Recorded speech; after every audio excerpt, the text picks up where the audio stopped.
سبحان اللہ و بحمدہ سبحان اللہ العظیم سبحان اللہ و بحمدہ عدد خلقہ و رضا نفسہ و زنۃ عرشہ و مداد کلماتہ اللہم صلی علی محمد وعلی آل محمد کما صلیت علی ابراہیم وعلی آل ابراہیم انک حمید مجید اللہم بارک علی محمد وعلی آل محمد کما بارکت علی ابراہیم وعلی آل ابراہیم انک حمید مجید رب اشرح لی صدری ویسر لی امری واحلل عقدۃ من لسانی یفقہوا قولی۔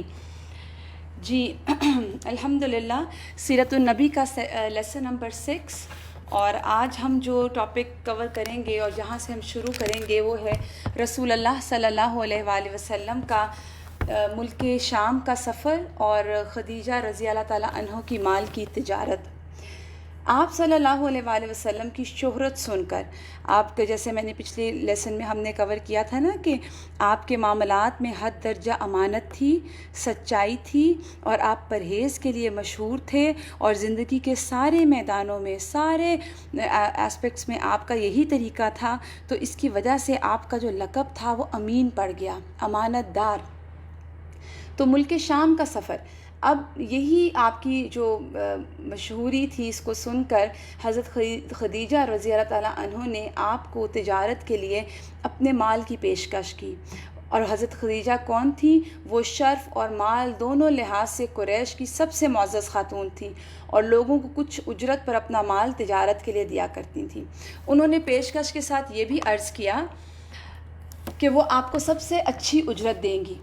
اب کیا ہوتا ہے، حضرت خدیجہ کا مال لے کر آپ ملک شام سفر کے لیے جاتے ہیں، اور آپ نے ان کے غلام، حضرت خدیجہ جو ہیں آپ کے ساتھ اپنے غلام کو میسرہ کو بھیجتی ہیں، اور وہ ان کے ساتھ ملک شام کا سفر کرتے ہیں۔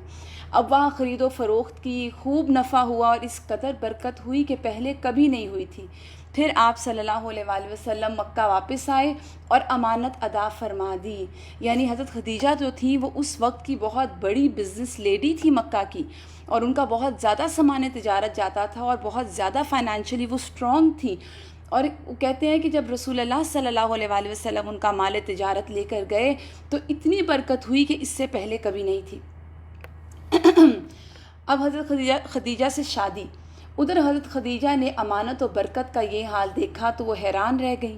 پھر میسرہ جو ان کے غلام تھے، اس نے آ کر آپ کے اتنے خوبصورت طریقے، شمائل، آپ کے بلند اخلاق کے بارے میں بتایا، اور دھوپ میں 2 فرشتوں کے سایہ کرنے کا حال بیان کیا۔ یعنی اس طرح کی کرامات تھی رسول اللہ صلی اللہ علیہ وآلہ وسلم کی، جو کہ میسرہ نے سفر شام میں دیکھی تھی۔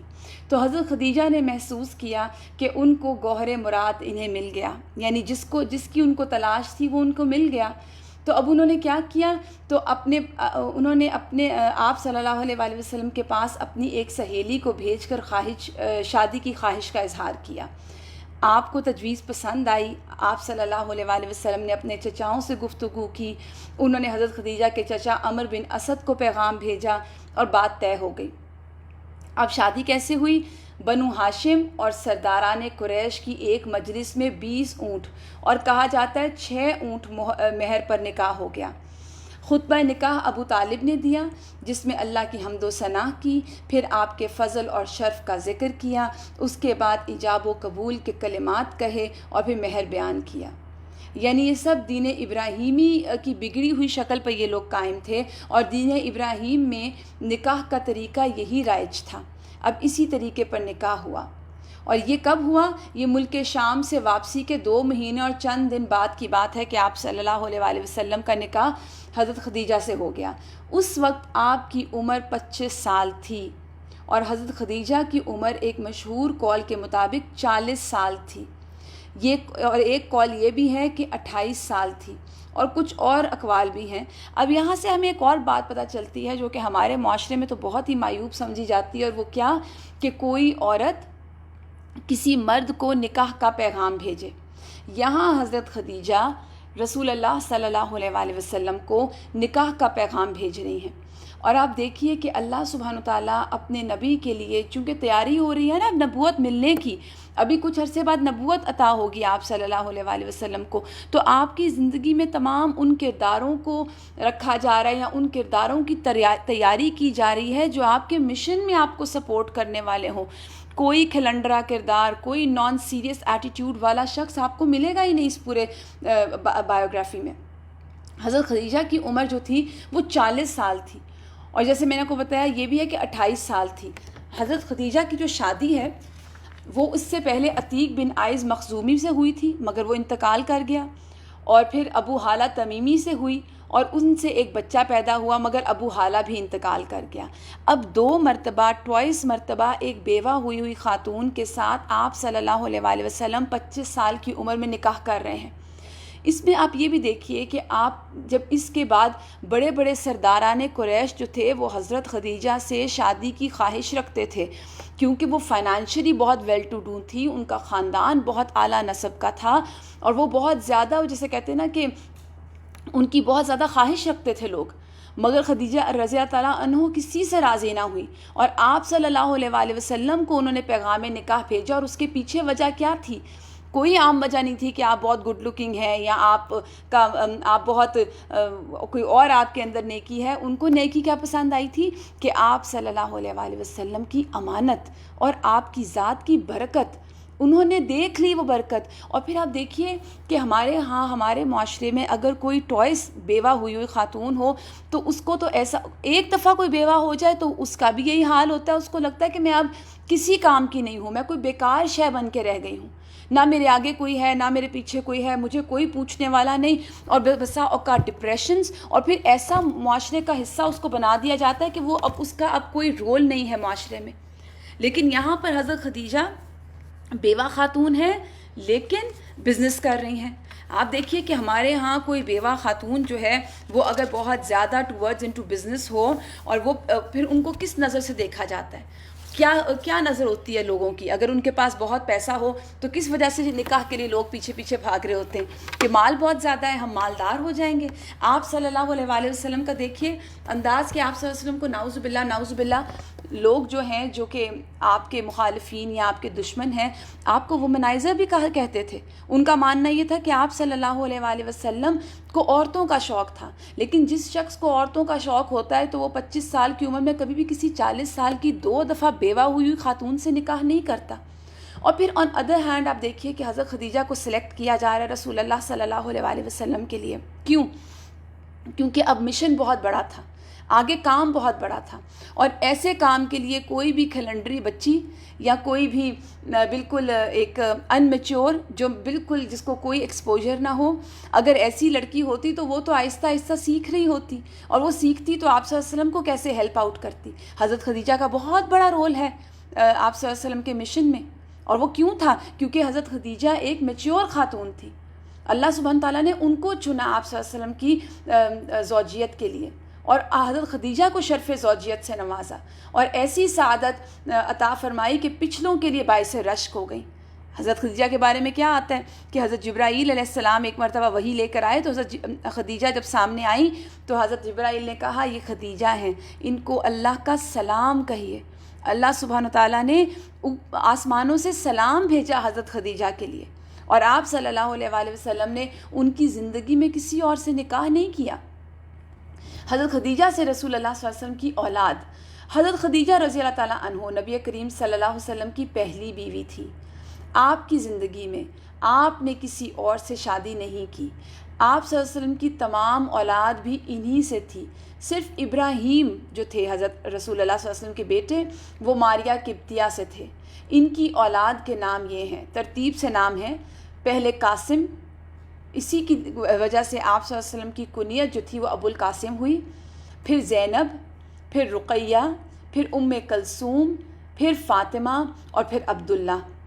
کچھ لوگوں نے تعداد اور ترتیب جو ہے وہ مختلف بتائی ہے، اور یہاں پر آپ دیکھیے کہ حضرت فاطمہ کے سوا ساری اولاد رسول اللہ صلی اللہ علیہ وآلہ وسلم کی زندگی میں اس دنیا سے گئی، سب اس زندگی میں آپ صلی اللہ علیہ وسلم کی انتقال کر گئے۔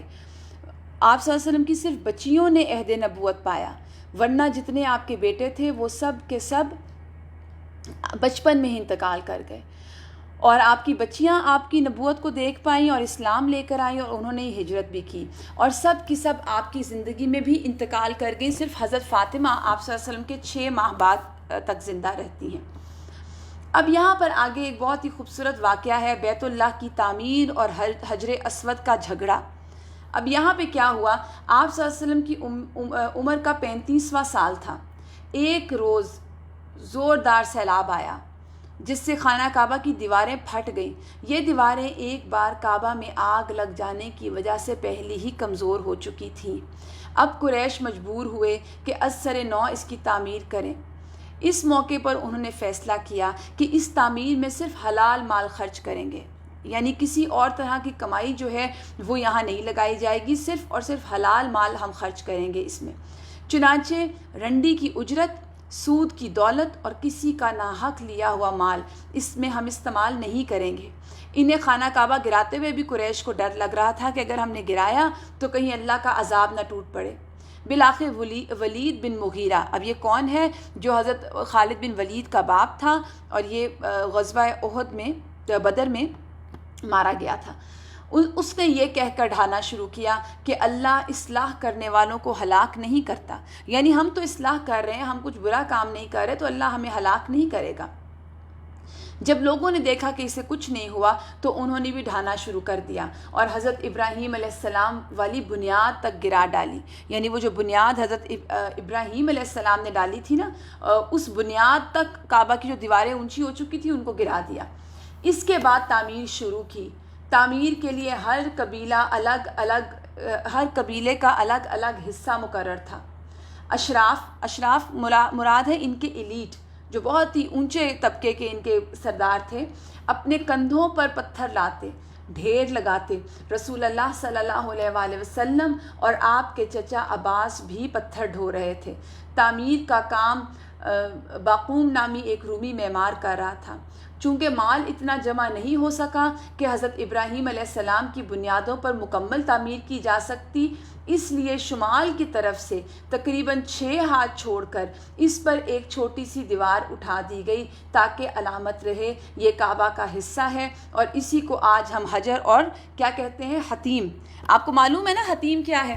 حتیم دراصل خانہ کعبہ کا ہی حصہ ہے، جو اگر آپ دیکھیں کہ کعبہ تو اسکوائر سا ہے نا، اور اس کے رائٹ سائڈ پہ ایک چھوٹا سا گول دائرہ ہے، اور اس کے اوپر لائٹس بھی، اب آج کل جو گرین لائٹس لگ گئی ہیں، اس کے اندر کا علاقہ، یہ دراصل کعبہ کے اندر کا حصہ تھا۔ لیکن چونکہ قریش جو تھے وہ کعبہ کو تعمیر کر رہے تھے، اور ان کی یہ پریورٹی تھی، اور یہ ان کا ماننا تھا کہ کعبہ کی تعمیر صرف حلال مال سے ہوگی، تو ان کے پاس مال کم پڑ گیا، جس کی وجہ سے اس پر جو حتیم کا ایریا ہے اس پر دیوار نہیں اٹھائی گئی، اور کعبہ کو پھر تھوڑا سا چھوٹا کر کے، اس کو کم کر کے وہاں پر دیواریں اٹھا دی گئیں تاکہ علامت رہے کہ یہ کعبہ کا حصہ ہے۔ اور پھر جب دیوار حجر اسود تک اٹھ چکی تو ہر سردار نے چاہا کہ وہی حجر اسود کو اس کی جگہ رکھنے کا شرف حاصل کرے۔ اب سرداروں کی آپس میں لڑائی جھگڑا شروع ہو گیا کہ حجر اسود وہ خود رکھیں گے۔ اب یہ جو جھگڑا تھا یہ 4 سے 5 روز تک جاری رہا۔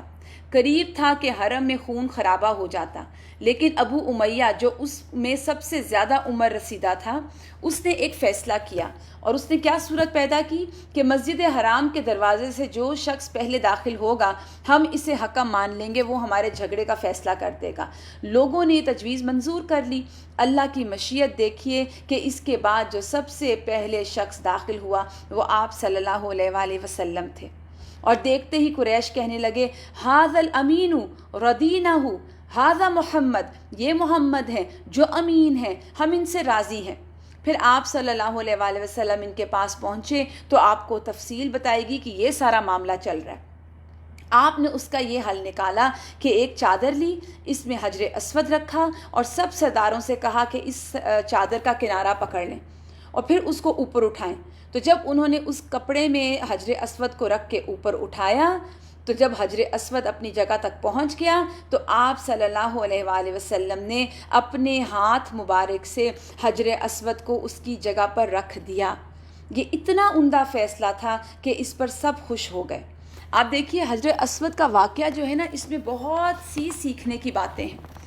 پہلی بات تو یہ ہے کہ رسول اللہ صلی اللہ علیہ وسلم کی اتنی سمجھداری تھی کہ آپ نے تمام سرداروں کو انوالو کر لیا مل کر وہ کام کرنے کے لیے، بجائے اس کے کہ آپ اپنے آپ کو پرومیننٹ کرتے کہ ہاں میں تو کوئی بڑی چیز ہوں، اب میرے ہاتھ آ گیا حجر اسود کا نصب کرنا تو میں اپنے آپ کو اہمیت دوں۔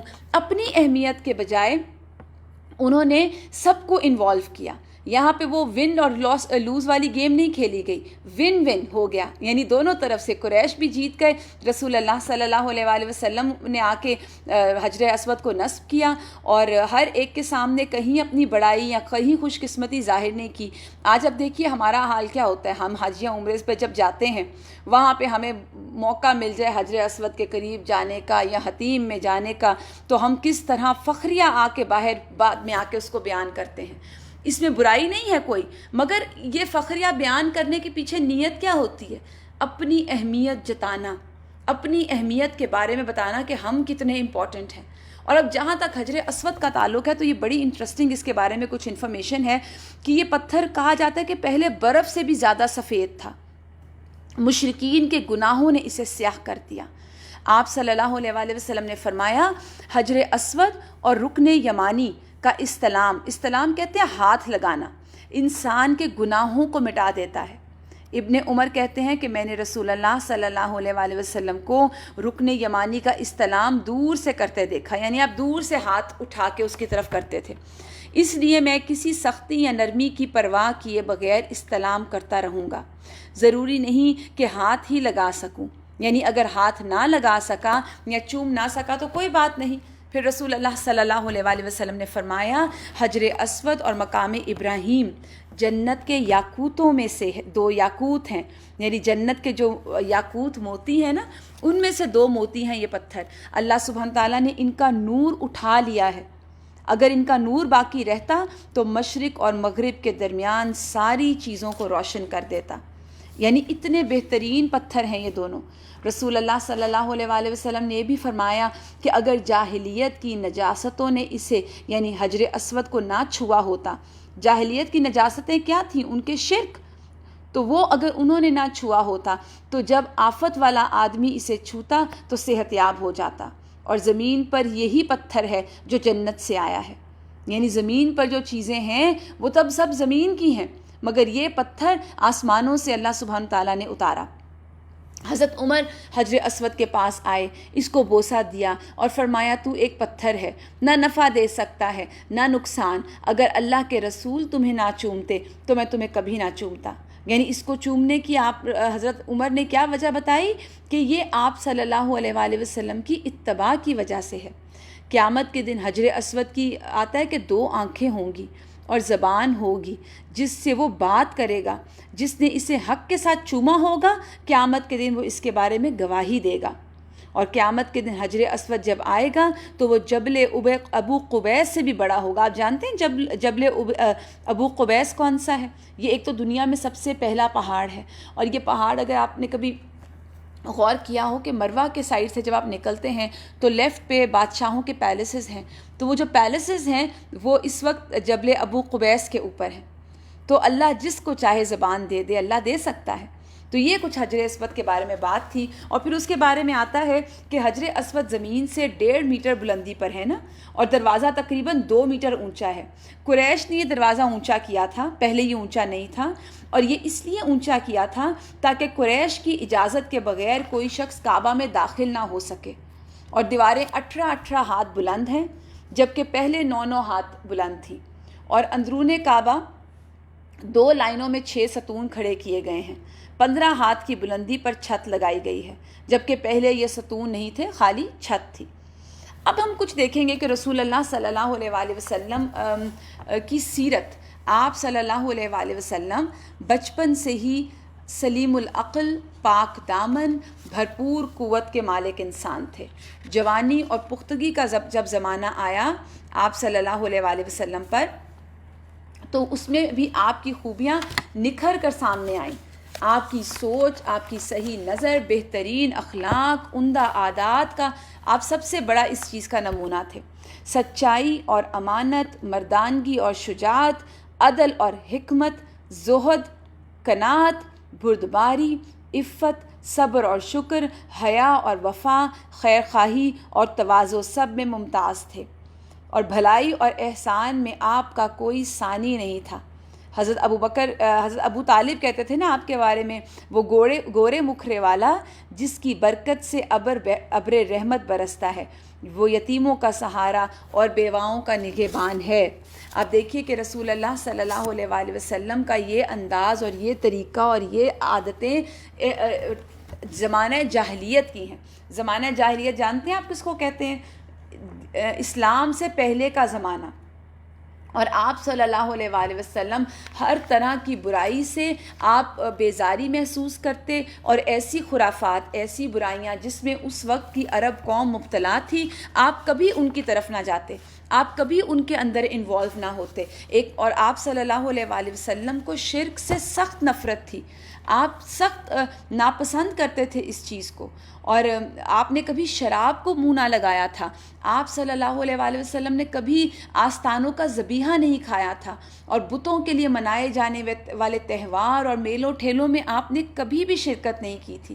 آپ صلی اللہ علیہ وآلہ وسلم کے بارے میں آپ کا جو پڑوسی تھا وہ کہتے ہیں کہ میں نے ایک مرتبہ آپ صلی اللہ علیہ وسلم کو، حضرت خدیجہ کو یہ فرماتے ہوئے سنا، اے خدیجہ، اللہ کی قسم میں لات کی عبادت کبھی نہیں کروں گا، اللہ کی قسم میں عزیٰ کی عبادت کبھی نہیں کروں گا۔ تو یہاں تک آپ صلی اللہ علیہ وسلم کو نفرت تھی اس طرح کے فعل سے کہ جو کہ شرک کا دروازہ کھولتے ہوں۔ اور پھر آپ کو پتہ ہے کہ زمانہ جاہلیت میں بھی کچھ لوگ ایسے تھے جو اسٹرکٹلی دین ابراہیمی پر قائم تھے، اور ایسے لوگوں کو اس دور میں حنفاء کہا جاتا تھا، یکسو فوکسڈ لوگ جنہوں نے اپنے آپ کو ڈی ٹریک نہیں کیا تھا۔ زید بن حارثہ کہتے ہیں کہ ایک تانبے کا بت بنا ہوا تھا جسے اصاف کہتے تھے، اور ایک بت اور تھا جسے نائلہ کہتے تھے۔ اب یہ دو بت تھے، ایک میل اور ایک فیمیل۔ اس کو مشرکین نے طواف کرتے وقت ٹچ کرتے تھے، اس کو چھو کے گزرتے تھے۔ اور جیسے صفا مروہ وغیرہ میں پتھر ہے نا، آج بھی لوگ، اب تو خیر انہوں نے پتھر بند کر دیے ہیں، ان کو شیشوں کے کیبن میں بند کر دیا، لیکن اس سے پہلے وہ صفا مروہ کی جو پہاڑیاں ہیں نا وہ کھلی ہوتی تھیں، تو لوگ اکثر اس کو ہاتھ لگا کے برکت لیتے تھے۔ تو اسی طرح یہاں پر دو بت نصب تھے جس کو دور جاہلیت میں یہ لوگ ٹچ کرتے تھے، ہاتھ لگاتے تھے۔ تو زید بن حارثہ کہتے ہیں کہ ایک مرتبہ میں رسول اللہ صلی اللہ علیہ وسلم کے ساتھ میں طواف کر رہا تھا، دور جاہلیت کی بات ہے، آپ نے فرمایا ان کو ہاتھ نہ لگاؤ۔ پھر آپ نے طواف کیا تو میں نے سوچا میں دوبارہ ضرور ہاتھ لگاؤں گا، دیکھوں کہ آپ پھر کیا فرماتے ہیں۔ تو آپ نے فرمایا کیا میں نے تمہیں منع نہیں کیا تھا؟ اور کسی اور راوی کے الفاظ ہیں کہ آپ صلی اللہ علیہ وسلم نے کبھی کسی بت کو ہاتھ نہیں لگایا، حتیٰ کہ اللہ نے آپ کو عزت بخشی، جو بھی عزت بخشی، اور اللہ نے آپ پر نازل کیا جو بھی نازل کیا۔ یعنی جب تک یہ نزول نہیں ہوا، دین نہیں آیا، آپ صلی اللہ علیہ وآلہ وسلم نے کبھی اس طرح کی چیزوں میں آپ صلی اللہ علیہ وسلم کا ان کی انوالومنٹ نظر نہیں آتی۔ آپ آستانوں یا غیر اللہ کے نام کا ذبح کیا ہوا جانور نہیں کھاتے تھے۔ آپ دیکھیے کہ رسول اللہ صلی اللہ علیہ وآلہ وسلم کی حفاظت کر کون رہا ہے؟ یہ اللہ کا فضل ہے۔ آپ صلی اللہ علیہ وآلہ وسلم پیدا ہوئے یتیم، کچھ 2 سال گزرے والدہ کا انتقال ہو گیا، پھر 2 سال گزرے دادا کا انتقال ہو گیا، پھر اس کے بعد عبد المطلب کی کفالت میں چلے جاتے ہیں۔ 25 سال بعد آپ کی جب شادی ہوتی ہے 25 سال کی عمر میں، تو آپ اور حضرت خدیجہ ایک اپنی لائف شروع کرتے ہیں۔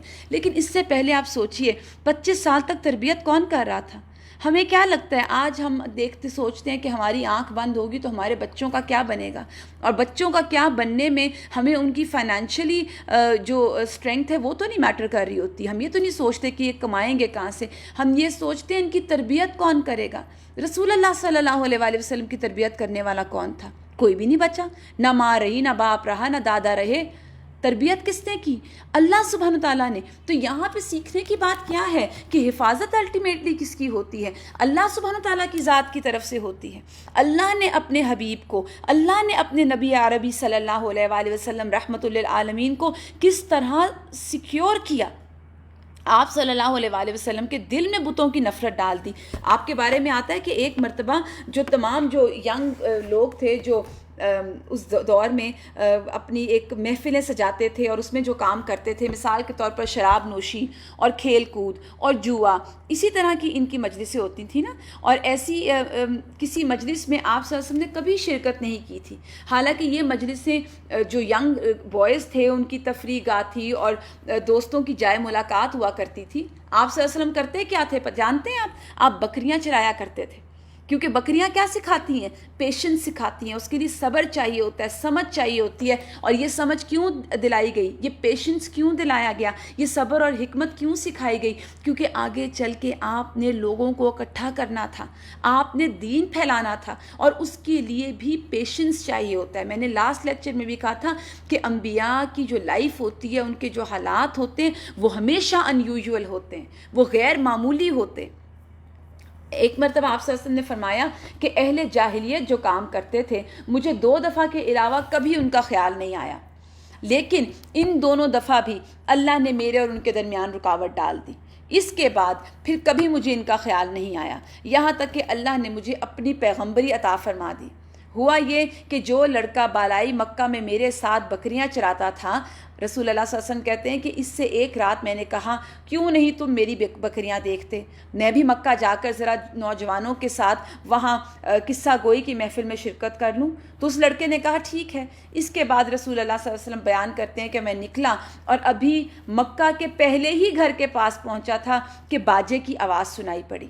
اب یہ جس کو بالکل آپ سمجھیے جس طرح کانسرٹس ہوتے ہیں نا، اکٹھے گیٹ ٹوگیدرز ہوتی ہیں، یہ پارٹیز ہوتی ہیں، تو یہ جس طرح آج کل ہماری ینگ یوتھ کی پارٹیز ہوتی ہیں، یہ وہی والی پارٹیز تھیں جو ان کے ڈفرینٹ ایریاز میں ہوا کرتی تھی. تو اب ان کو باجے کی آواز سنائی دی. تو رسول اللہ صلی اللہ علیہ وسلم کہتے ہیں میں نے دریافت کیا یہ کیا ہے. لوگوں نے بتایا فلاں فلاں کی شادی ہے. میں سننے بیٹھ گیا اور اللہ نے میرا کان بند کر دیا اور میں سو گیا. اور پھر کہتے ہیں جب میں جاگا تو سورج کی حرارت سے میری آنکھ کھلی اور میں اپنے ساتھی کے پاس واپس چلا گیا. اس کے پوچھنے پر میں نے پوری اس کو ڈیٹیلز بتائیں. اس کے بعد ایک رات پھر میں نے یہی بات کہی. میں مکہ پہنچا تو اسی رات کے واقعہ پیش آیا، اسی رات کی طرح واقعہ پیش آیا، اور اس کے بعد کبھی غلط ارادہ نہیں کیا. اور آپ دیکھیے کہ اس دور میں لوگ خانہ کعبہ کا برہنہ ہو کر طواف کرتے تھے، پورے لباس اتار دیتے، کیونکہ ان کا ماننا یہ تھا کہ ان لباس کے ساتھ ہم گناہ کرتے ہیں تو ہم اس کے ساتھ طواف نہیں کریں گے. تو شیطان نے ان کو یہ سکھایا کہ برہنہ ہو کر طواف کرو، اور وہ کرتے. لیکن رسول اللہ صلی اللہ علیہ وسلم کے بارے میں صحیح بخاری میں حضرت جابر بن عبداللہ سے مروی ہے کہ جب کعبہ تعمیر کیا گیا تو نبی کریم صلی اللہ علیہ وسلم اور حضرت عباس پتھر ڈھو رہے تھے. حضرت عباس رضی اللہ تعالیٰ عنہ نے آپ صلی اللہ علیہ وسلم سے کہا اپنا تہبند اپنے کندھے پر رکھ لو، پتھر سے حفاظت رہے گی. لیکن یعنی جو انہوں نے نیچے کپڑا باندھا ہوا تھا اس کو.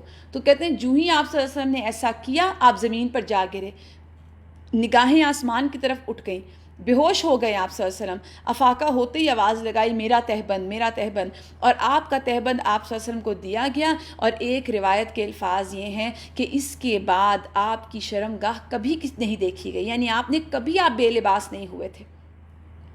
نبی کریم صلی اللہ علیہ وسلم اپنی قوم میں انتہائی شیریں کردار تھے. آپ کے بہت ہی کرم کرنے والے اور فضل کرنے والے اور بہت ہی محبت کرنے والے اخلاق تھے. عزت دینے والی عادات تھیں آپ کی. آپ لوگوں کو عزت دینے کے لحاظ سے مشہور تھے.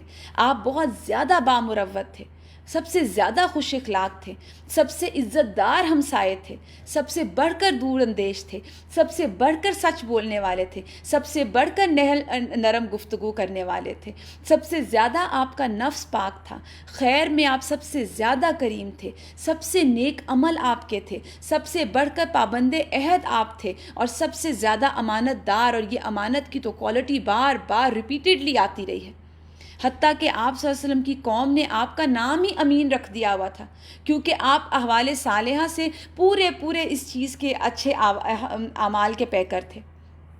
جیسا کہ حضرت خدیجہ کی شہادت ہے نا کہ آپ صلی اللہ علیہ وسلم درماندوں کا بوجھ اٹھاتے، تہی دستوں کا بندوبست فرماتے، مہمان کی میزبانی کرتے. ایک مرتبہ آپ صلی اللہ علیہ وسلم گھر آئے اور آپ بہت اداس تھے. آپ صلی اللہ علیہ وسلم سے جب حضرت خدیجہ نے پوچھا کہ کیا ہوا، اور آپ نے فرمایا کہ میں نے بہت سارے نادار لوگوں کو دیکھا ہے نا، میں غریبوں کو دیکھ کے آیا اور آپ اس پہ بہت دکھی تھے.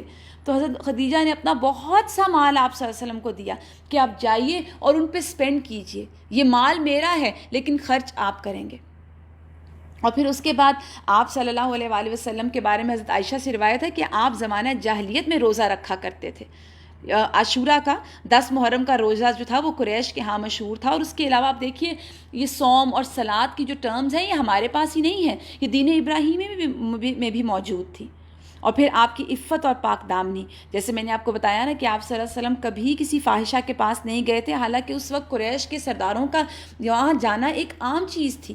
عفت اور پاک دامنی میں آپ دور جاہلیت میں مشہور تھے.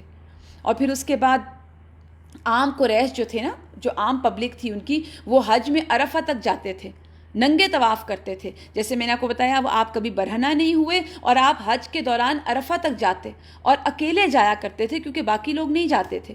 آج ان لوگوں نے دین ابراہیمی کو تبدیل کر دیا ہوا تھا. اور اس دور میں بھی بعض لوگ ایسے تھے جو کہ بتوں کی عبادت سے دور رہتے تھے، اور یہ بات ہم کر چکے ہیں. پھر اس کے بعد آپ دیکھیے دین ابراہیمی کو آپ فالو کرتے تھے، اور آپ کے بارے میں تو آپ کے جو کلیگ تھے، جو آپ یہ سمجھیے کہ بزنس پارٹنر تھے صاحب، وہ بھی تعریف کرتے ہیں اور وہ کہتے ہیں کہ آپ صلی اللہ علیہ وسلم میں کبھی مخالفت اور لڑنے جھگڑنے والی کوئی بات نہیں ہم نے دیکھی.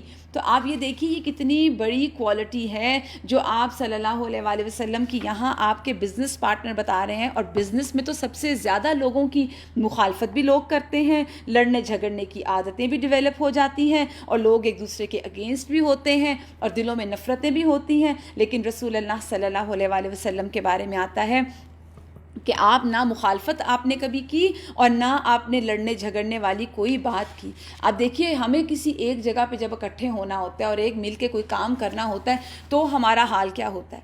کوئی ایک طرف جاتا ہے، دوسرا دوسری طرف جاتا ہے، اور وہ بات اینڈ کہاں ہوتی ہے؟ جھگڑے پر. آپ صلی اللہ علیہ وآلہ وسلم زمانہ جاہلیت میں بھی اللہ سبحانہ تعالیٰ نے اپنے حبیب کو ان چیزوں سے دور رکھا.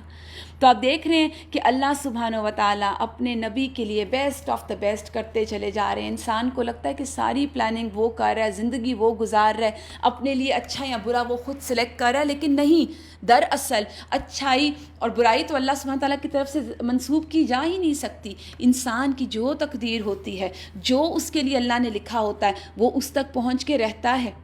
اور یہاں پر رسول اللہ صلی اللہ علیہ وآلہ وسلم کا جب ہم نے پچھلا لیسن پڑھا تھا تو اس میں تو بہت زیادہ یہ تھا نا کہ آپ صلی اللہ علیہ وسلم کی نہ والدہ رہی، نہ والد تھے، نہ دادا رہے. پھر حلیمہ سعدیہ کے پاس گئے، ان سے اٹیچ ہوئے تو واپس آ گئے، اور پھر لگتا ہے جیسے کوئی ہے ہی نہیں. لیکن یہاں پر ایک حدیث میں آپ کے سامنے رکھوں گی جو کہ سلسلہ صحیحہ کی ہے، اسی کے مناسبت سے. رسول اللہ صلی اللہ علیہ وآلہ وسلم فرماتے ہیں کہ ایک مرتبہ میں نے اپنے رب سے ایک سوال کیا، یعنی اللہ سبحانہ تعالیٰ سے بات کی اور ایک کویسچن کیا. کیا کہتے ہیں؟ کاش کہ آگے کہتے ہیں رسول اللہ صلی اللہ علیہ وسلم، کاش کہ میں سوال نہ کرتا، یعنی میں وہ بات ہی نہ کرتا اللہ سبحانہ تعالیٰ سے. اور میں نے کہا اے میرے رب، مجھ سے پہلے جو رسول تھے ان میں سے کسی کے لیے تو نے ہوائیں مسخر کر دیں، اور ان میں سے مردوں کو کچھ زندہ کرتے تھے، اور موسیٰ سے تو نے کلام کیا، یعنی کچھ سے آپ نے کلام کیا. رسول اللہ صلی اللہ علیہ وسلم نے نام نہیں لیا، یہاں پہ موسیٰ میں نے بولا ہے، لیکن آپ یہ دیکھیے کہ 3 انبیاء کا ذکر کیا. اور 3 انبیاء میں کون کون ہیں؟ حضرت سلیمان جن کے لیے ہوائیں مسخر تھیں. اور مردوں کو کون زندہ کرتا تھا؟ حضرت عیسیٰ علیہ السلام. اور موسیٰ علیہ السلام سے تو آپ اللہ سبحانہ تعالیٰ ہم کلام ہوئے. اور عموماً ایسا ہوتا ہے نا کہ جب ہم کسی اپنے ہم پیشہ یا اپنے فیلوز کے ساتھ ہوں تو ہم ان کی جو ان یوزول چیزیں ہوتی ہیں نا، کوئی اگر پڑھائی میں بہت اچھا ہے، یا کسی کی سکس سینس بہت اچھی ہے، یا کسی کی کوئی کیلکولیشن بہت اچھی ہے، یا کسی کی ڈریس سینس جو ہے وہ بہت اچھی ہے ڈریسنگ کی، تو ہم ہمیشہ جو ظاہریت پہ چیزیں نظر آ رہی ہوتی ہیں جو بہت پرومیننٹ ہوتی ہیں، ہم ان سے امپریس ہو رہے ہوتے ہیں، ان یوزول چیزوں کو دیکھ کے ہم امپریس ہوتے ہیں. تو اللہ سبحانہ تعالیٰ سے رسول اللہ صلی اللہ علیہ وسلم نے یہی بات کی کہ یا اللہ، یہ آپ نے پچھلے انبیاء کو تو یہ دیا، تو میرے لیے کیا ہے؟ یعنی آپ نے مجھے کیا دیا نا. آپ صلی اللہ علیہ وسلم نے ان 3 چیزوں کا ذکر فرمایا، اور آپ نے یہی بات کی کہ یعنی میرے لیے کیا، ان جیسی میرے لیے بھی کوئی چیز ہو. تو بہت ہی خوبصورت جواب اللہ سبحانہ تعالیٰ کی طرف سے آیا. اور وہ جواب کیا تھا؟ الم یجد کا یتیمن فآوا، کہ اے محمد کیا ہم نے اس کو یتیم نہیں پایا پھر اس کو ٹھکانہ عطا کیا، وَوَجَدْكَ ضَالًّا فَہَدَىٰ، تمہیں ناواقف راہ پایا، یعنی تمہیں ہدایت نہیں تھی، تم کوئی ڈائریکشن لیس تھے، تمہیں کچھ نہیں پتہ تھا، اور پھر تمہیں ہدایت بخشی، وَوَجَدَكَ عَائِلًا فَأَغْنَىٰ، اور تمہیں نادار پایا، غریب پایا، فَأَغْنَىٰ، پھر مالدار کر دیا۔ آج ہم نے یہی تینوں چیزیں پڑھی ہیں نا، رسول اللہ صلی اللہ علیہ وآلہ وسلم نے 3 نعمتوں کا ذکر کیا تھا، تو اللہ سبحانہ تعالیٰ نے ان 3 نعمتوں کے ساتھ جواب دیا، کیا یہ نعمتیں نہیں ہیں کہ آپ یتیم تھے، آپ کو ٹھکانہ دیا گیا، آپ راہ گم کیے ہوئے تھے، آپ کے پاس کوئی ڈائریکشن نہیں تھی، اللہ سبحانہ تعالیٰ نے آپ کو ہدایت دی، وَوَجَدَكَ عَائِلًا فَأَغْنَىٰ، آپ کو نادار پایا اور پھر آپ کو مالدار کر دیا۔ اور اسی طرح أَلَمْ نَشْرَحْ لَكَ صَدْرَكَ وَوَضَعْنَا عَنْكَ وِزْرَكَ، کیا ہم نے تمہارا سینہ تمہارے لیے کھول نہیں دیا، یعنی شرح صدر نہیں تمہیں مل گیا، ہر چیز تمہیں کلیئر نہیں ہو گئی، وَوَضَعْنَا عَنْكَ وِزْرَكَ، اور تم پر سے وہ بھاری بوجھ اتار دیے، یعنی نبوت کے یا تبلیغ کے جو تمہاری کمر توڑے ڈال رہے تھے۔ تو کیا یہ نعمتیں نہیں ہیں؟ تو آپ صلی اللہ علیہ وآلہ وسلم کہتے ہیں پھر میں نے خود سے کہا کاش میں نے اپنے رب سے یہ سوال نہ کیے ہوتے۔ کتنی خوبصورت حدیث ہے نا کہ آپ صلی اللہ علیہ وآلہ وسلم نے جوش میں اور محبت میں اللہ کی 3 کویسچنز تو کر لیے، لیکن اس کے بعد اللہ سبحانہ تعالیٰ نے جو ریٹرن میں جو نعمتیں گنوائی وہ نعمتیں تھیں جو الحمدللہ ہم اپنی زندگیوں کو دیکھیں تو ہم لوگوں کی نعمتوں کو دیکھ کے نا بہت خوش ہو رہے ہوتے ہیں، بہت امپریس ہوتے ہیں، ان کی محنتوں کو دیکھ کے امپریس ہوتے ہیں، ان کے لائف سٹائلز کو، کبھی ان کے بچوں کو دیکھ کے جو ظاہری چیزیں نظر آ رہی ہوتی ہیں ہم ان کو دیکھ کے امپریس ہوتے ہیں، اور اس امپریس ہونے کے بعد ہم بسا اوقات شکایتیں بھی کرتے ہیں اللہ سبحانہ تعالیٰ سے، اور بسا اوقات ہم ناشکریاں بھی کرتے ہیں، اور جو ہمیں ملا ہوتا ہے اس پہ ہم راضی بھی نہیں ہوتے، اور پھر ہم وہ بھول جاتے ہیں کہ ہمارے پاس کیا ہے۔ ہم اپنے بچوں کے اوپر نظر کرنا بھول جاتے ہیں، ہم اپنے گھروں کے اوپر، اپنی نعمتوں کے اوپر نظر کرنا بھول جاتے ہیں۔ کیونکہ ہماری نظر دوسروں کی پلیٹ میں ہوتی ہے، اور ہمیں وہ ہوتا ہے نا کہ دوسرے کی پلیٹ میں ہمیشہ لگتا ہے کہ جو چیز پڑی ہے اس کی پلیٹ میں وہ زیادہ اچھی ہے، میرے پاس جو ہے وہ اچھا نہیں ہے۔ اور یہ حدیث ہمیں بہت کچھ سکھاتی ہے۔ یہ وہ نعمتیں ہیں جو رسول اللہ صلی اللہ علیہ وآلہ وسلم کو غیر محسوس طریقے سے اللہ سبحانہ تعالیٰ عطا کرتے گئے، ان کو ملتی گئیں، اور وہ ان کے ساتھ بڑے ہوتے گئے۔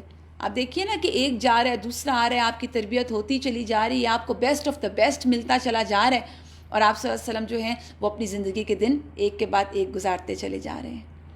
تو اب انشاءاللہ تعالیٰ نیکسٹ ہمارا جو لیسن ہوگا، لیسن نمبر 7، جو کہ منڈے کو انشاءاللہ ہم کریں گے، اس میں ہم بہت ہی خوبصورت ٹاپک کو کور کریں گے، اور وہ ہوگا وحی، کہ جو وحی پریویل ہوئی تھی جس وقت غار ہرا میں جو وحی جبرائیل علیہ السلام لے کر آئے تھے، تو تب کیا ہوا تھا۔ وآخر دعوانا ان الحمد للہ رب العالمین، سبحانک اللہم وبحمدک، نشہد ان لا الہ الا انت، نستغفرک ونتوب الیک۔ اور یاد رکھیے چونکہ سیرہ کا سیشن ہے تو اس سیشن کے بعد ضرور کوشش کریں کہ درود شریف پڑھ کے اس سیشن کو کلوز کیا کریں۔ اللہم صلی علی محمد وعلی آل محمد کما صلیت علی ابراہیم وعلی آل ابراہیم انک حمید مجید۔ اللہم بارک علی محمد وعلی آل محمد کما بارکت علی ابراہیم وعلی آل ابراہیم انک حمید مجید۔ السلام علیکم ورحمۃ اللہ وبرکاتہ۔ جزاکہم اللہ خیرا کثیرا۔